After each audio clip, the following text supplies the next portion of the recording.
I use the word diplomacy in my daily today, and I love diplomacy. I want that to work out real bad, you know.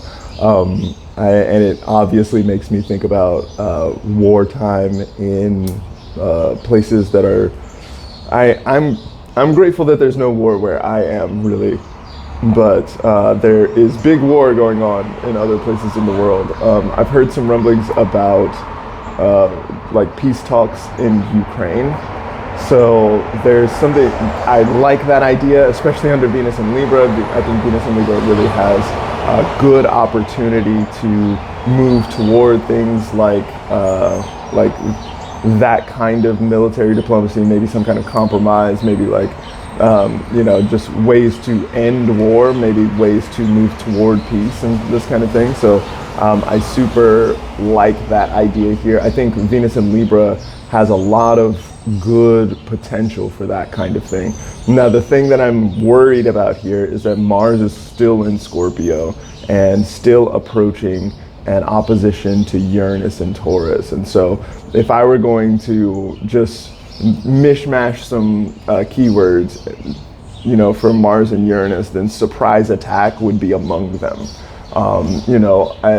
Few things in the sky are more explosive than Mars in a hard aspect to Uranus. Like that looks like something that really wants to blow things up and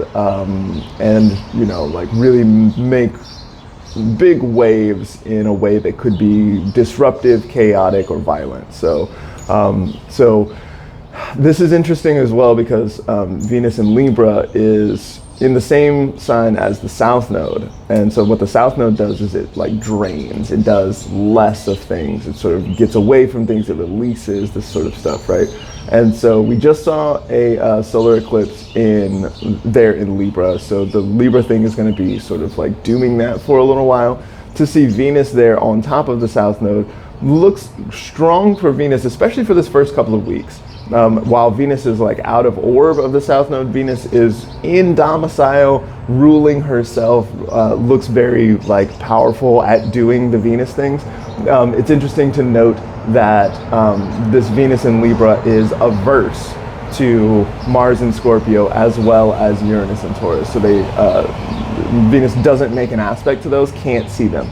So it might be that the diplomacy and peace talks kind of talk past the violent disruption or surprise attack or explosives or whatever, unexpected explosives that might be showing up with the Mars-Uranus situation. Like they're just not, they're maybe talking about different things, different subjects or something like this. Like Venus doesn't look like she's in a position to really help that Mars situation. If we think about Mars as being whatever's going on in wartime dynamics or something like this, Venus in Libra doesn't really look poised to touch that situation. Can't really see it, doesn't really have any, like Venus is ruling that Uranus and Taurus, so that's cool, but still averse to it. So like,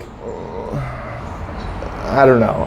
It's a little bit, a situation like that always makes me think about like a landlord who isn't on the property, and so there are technically some rules here, and it'll come around in some kind of way, but like if you're in the crib smoking or whatever, then like how are they going to be able to stop you? Like that's the sort of vibe here.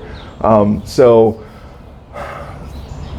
before we really get too excited about diplomacy and peace talks, I would definitely be aware of this Mars-Uranus thing that's going to be going on throughout the rest of the week, and it's still going to be in orb through at least the first half of next week. So there is time yet.